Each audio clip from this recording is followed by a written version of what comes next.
নমস্কার বন্ধুরা, আজ আমরা রায়মার্টিনের মডেল কোশ্চেন পেপার 1-এর পার্ট 2 থার্ড ইউনিট টেস্টের মডেল কোশ্চেন পেপার 1-এর পার্ট 2 অংশটা নিয়ে আলোচনা করব। তো দেখো, পার্ট 2-এ আমরা রিডিং স্কিল আনসিনটার অংশটা ভালোভাবে পড়ব এবং তারপরে প্রশ্নগুলোর উত্তর দেবো। রিড দ্য ফলোয়িং প্যাসেজ, নিচের অনুচ্ছেদ দিয়েই ভালোভাবে পড়ো।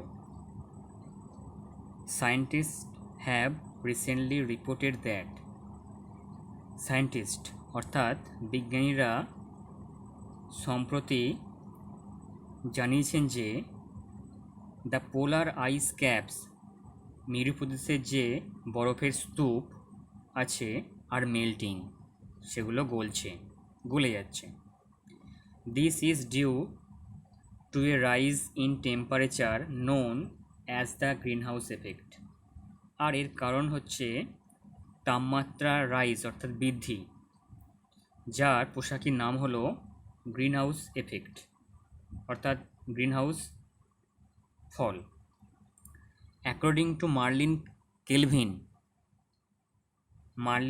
কেলভিনের মত অনুযায়ী, who won a Nobel prize, যিনি নোবেল প্রাইজ জিতেছিলেন ফর অ্যান আর্লিয়ার রিসার্চ, তার একটা গবেষণার জন্য, carbon dioxide is primarily responsible for temperature rise in atmosphere. তো যেখানে বলা ছিল কার্বন ডাই অক্সাইড অর্থাৎ CO2 প্রাথমিকভাবে দায়ী কী জন্য না, টেম্পারেচার রাইজ ইন অ্যাটমসফিয়ার, পরিবেশে তাপমাত্রা বৃদ্ধির জন্য। তো এই গবেষণাটা কী করেছিল Melvin Calvin. Carbon dioxide is given off, carbon dioxide মূলত নির্গত হয়, গিভেন অফ অর্থাৎ নির্গত হয় when coal and oil are burnt, যখন কোল অর্থাৎ কয়লা এবং অয়েল তেল পোড়ানো হয়।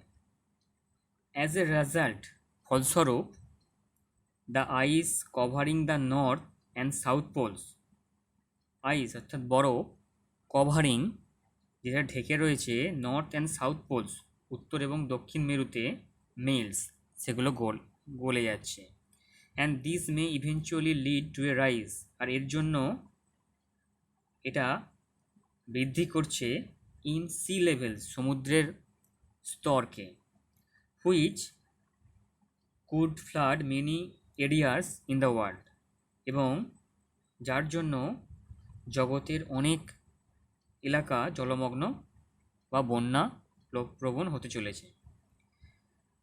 The greenhouse effect is just one of the many fundamental changes which are taking place in the environment.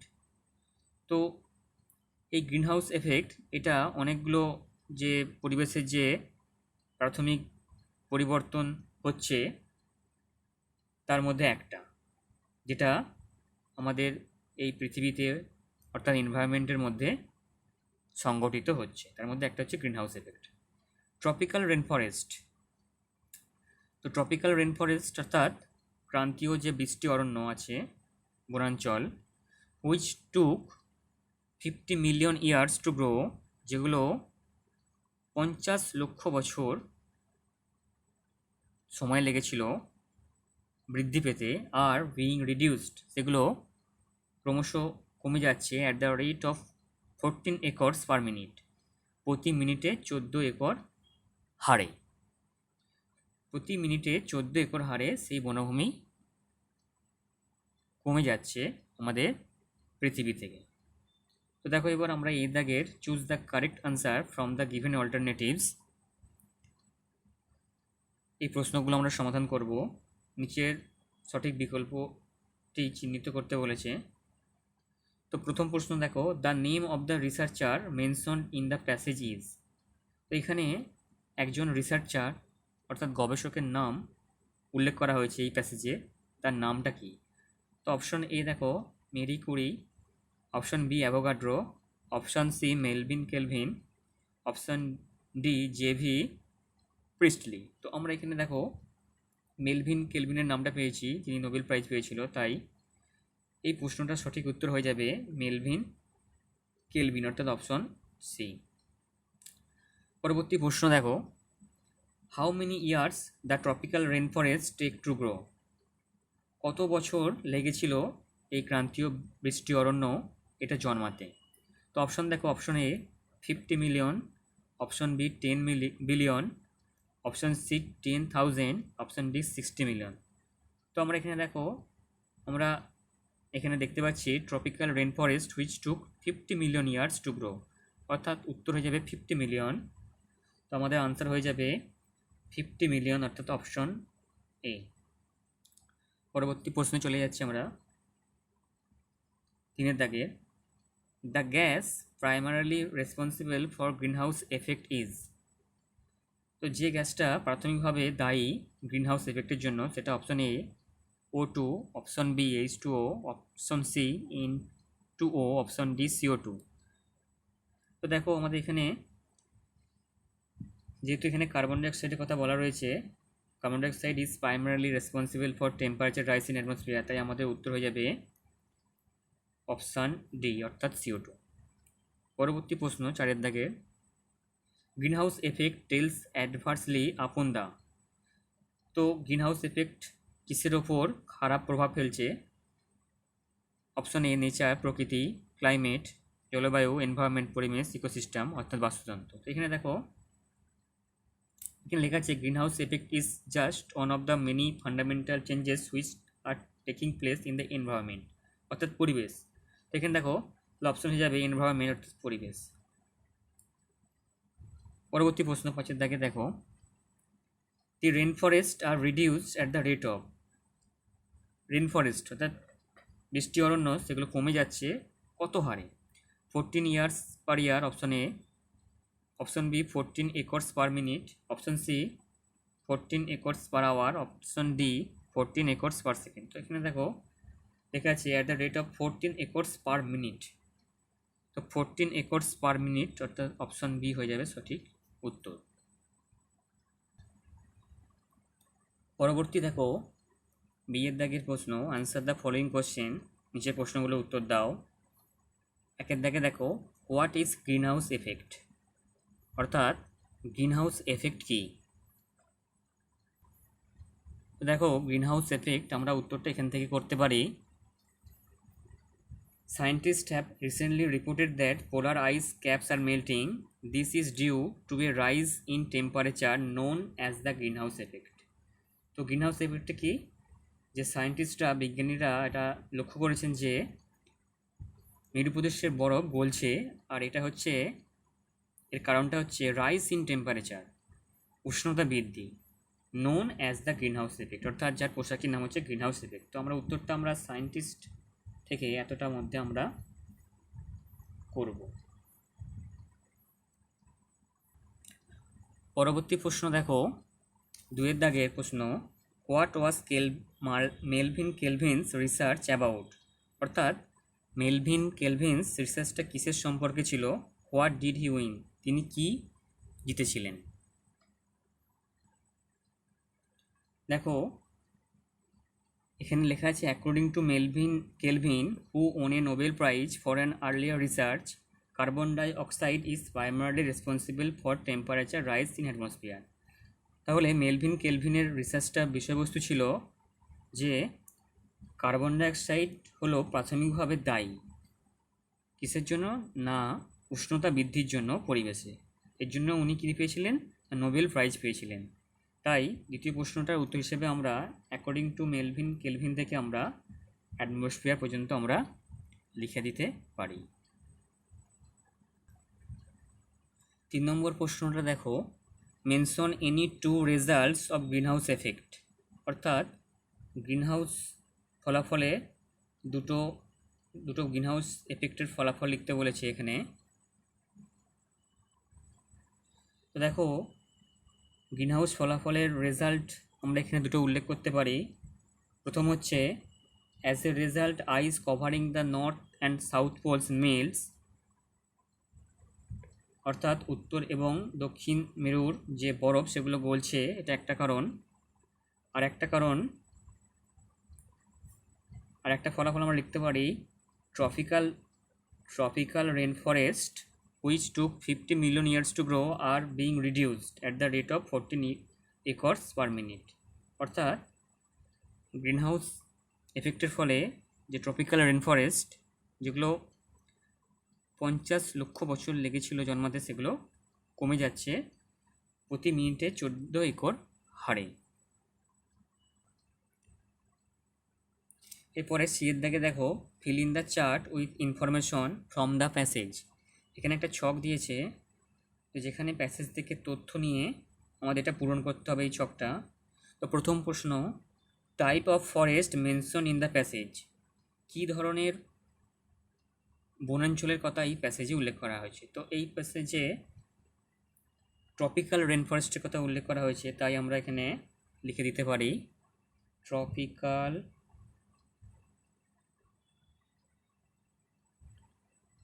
Rainforest.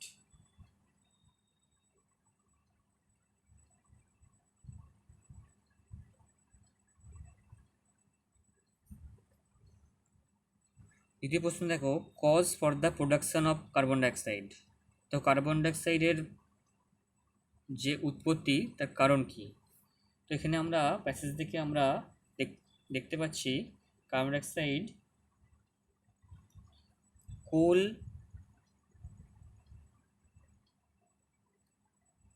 And oil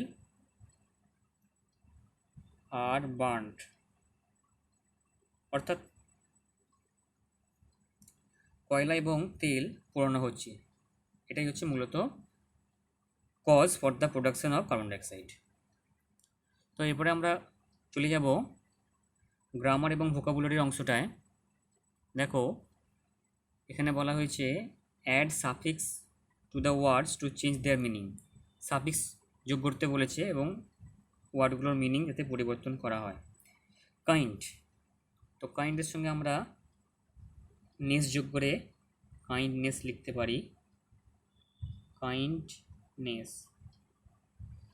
possible, তো এর সঙ্গে আমরা এস যোগ করে দিতে পারি,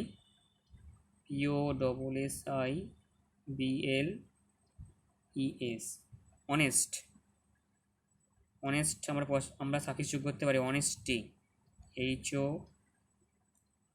অনেস্টলি, HONESTLY, অনেস্টলি। অনেস্টিটা হবে না, অনেস্টিটা অ্যাবস্ট্রাক্ট নাউনের মধ্যে পড়ে যাচ্ছে। এবার দেখো পরবর্তী, দেখো 25 দাগে, write the antonyms of the following words. কী বলেছে এখানে? নিচের শব্দগুলোর বিপরীত শব্দ, অ্যান্টোনিমস, বিপরীত শব্দ লিখতে বলেছে। দেখো হ্যাপি, তো হ্যাপি আমরা লিখতে পারি স্যাড। হ্যাপি মানে খুশি, স্যাড মানে দুঃখিত। ক্রিয়েট, ক্রিয়েট মানে তৈরি করা বা সৃষ্টি করা, তাহলে আমরা এখানে ডেস্ট্রয় লিখতে পারি ধ্বংস করা।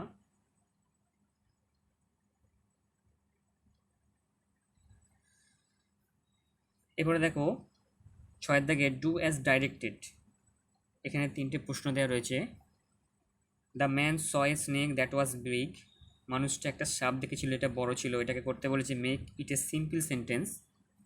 এটাকে সিম্পল সেন্টেন্স অর্থাৎ সরল বাক্যে করতে বলেছে।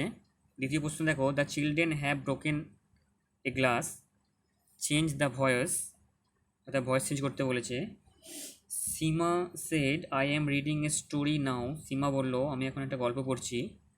তো এটাকে কি বলেছে? Change the mode of narration, narration change. তো দেখো এই প্রশ্নগুলো আমি খাতায় টুকে নিয়েছি একটু বোঝানোর জন্য। প্রথমে একটা ছিল the man saw a snake that was big. এটা অ্যাকচুয়ালি কমপ্লেক্স সেন্টেন্সে আছে। দেখো দ্যাট লিঙ্কটা আমরা এখানে দেখতে পাচ্ছি। A snake that was big, এটা নাউন ক্লজ করে বাক্যটা করা আছে। A snake that was big, এটাকে আমরা কন্ট্রাক্ট করব। এই এই ফ্রেজটাকে আমরা একটু কন্ট্রাক্ট করব। A snake that was big অর্থাৎ বড় সাপ। তো আমরা এখানে লিখতে পারি the man saw a big snake. A snake that was big এটাকে কন্ট্রাক্ট করলে, ছোট করলে এর উত্তর দাঁড়াবে এ বিগ স্নেক। উত্তর যাবে the man saw a big snake. পরবর্তী প্রশ্ন দেখো, দুয়ের দাগে, the children have broken a glass. Voice change বলেছে এটা। তো the children subject, have auxiliary verb, broken principal verb, third form আছে এখানে, এ গ্লাস অবজেক্ট। তো এটা দেখো প্রেজেন্ট পারফেক্ট টেন্সের একটা ভয়েস চেঞ্জ দিয়েছে। তো আমরা এটা ভয়েস চেঞ্জ করলে এই গ্লাস অবজেক্টটা আমরা সাবজেক্ট হিসেবে পেয়ে গেছি, এখানে লিখে দিয়েছি। তো সাবজেক্ট অনুযায়ী দেখো এখানে হ্যাজ বিন আনতে হয়েছে, যদিও এখানে সাবজেক্ট দ্য চিলড্রেন ছিল বলে হ্যাভ ছিল, কিন্তু এখানে যেহেতু এই গ্লাস সাবজেক্ট তাই আমার সিঙ্গুলার ভার্ব হ্যাজ আনতে হয়েছে এবং বিন আনতে হয়েছে। মূল ভার্বের থার্ড ফর্ম এখানে ছিল, এখানে ওটাই লিখেছি, বাই লিখেছি, এবং সাবজেক্ট দ্য চিলড্রেন শেষে আমরা লিখে দিয়েছি। তো উত্তর হয়ে গেছে glass has been broken by the children.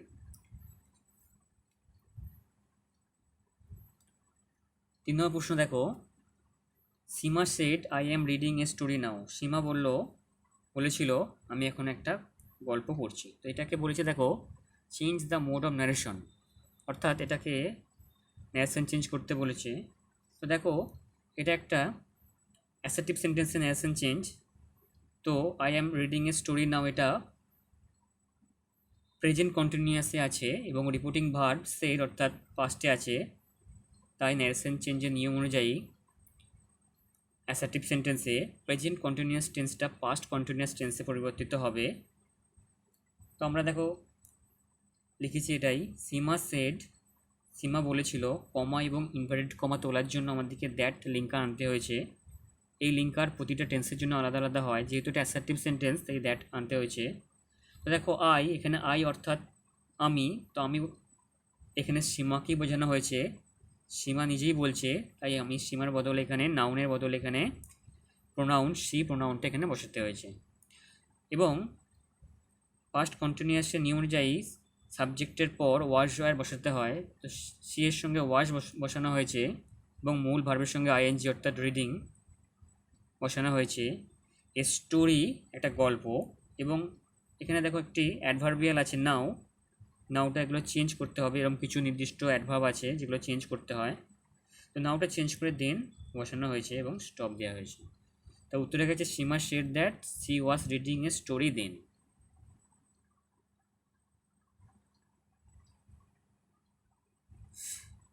সাতের দাগে দেখো পরবর্তী প্রশ্ন, fill in the blanks with the correct forms of verbs given in brackets. অর্থাৎ এখানে বলা হয়েছে ফিল ইন দ্য ব্ল্যাঙ্কস, শূন্যস্থান পূরণ করো, কারেক্ট ফর্ম অফ ভার্বস, ভার্বের সঠিক অর্থাৎ ক্রিয়াপদের সঠিক রূপ দিয়ে, গিভেন ইন দ্য ব্র্যাকেটস, যে ভার্বগুলো অর্থাৎ যে ক্রিয়াপদগুলো ব্র্যাকেটের মধ্যে দেওয়া আছে। তো দেখো এ বয় ওয়াজ ড্রাউনিং, একটা বালক ডুবে যাচ্ছিল। এ ওয়ার্কম্যান ড্যাশ ব্র্যাকেটে হিয়ার হিজ সাউট, একটা ওয়ার্কম্যান একটা ব্যক্তি যে কাজ করছিল সে হিয়ার শুনেছিল তার চিৎকারটা। He dash plunge into the water, সে প্লাঞ্চ অর্থাৎ ডুব দিয়েছিল into the water, into the river নদীর মধ্যে। তো দেখো আমরা যেহেতু এখানে দেখতে পাচ্ছি বয় ওয়াজ ড্রাউনিং অর্থাৎ পাস্ট টেন্স, তাই আমাকে হিয়ারের পাস্ট ফর্ম করে এখানে হার্ড বসাতে হবে, হার্ড, হিয়ারের পাস্ট ফর্ম হার্ড, যেহেতু বাক্যটা পাস্ট টেন্সে আছে। He dash into the river, সে জলের মধ্যে ডুব দিয়েছিল। তো প্লাঞ্চ এর ফার্স্ট ফর্ম এটা প্রেজেন্ট ফর্মে আছে, তো এটা ফার্স্ট ফর্ম করলে হবে প্লাঞ্চড, PLUNGED, রিভার। তো এই ছিল আমাদের আনসিন এবং গ্রামারের প্রশ্ন উত্তরগুলো।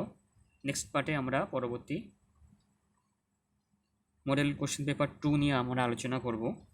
আজ এই পর্যন্তই।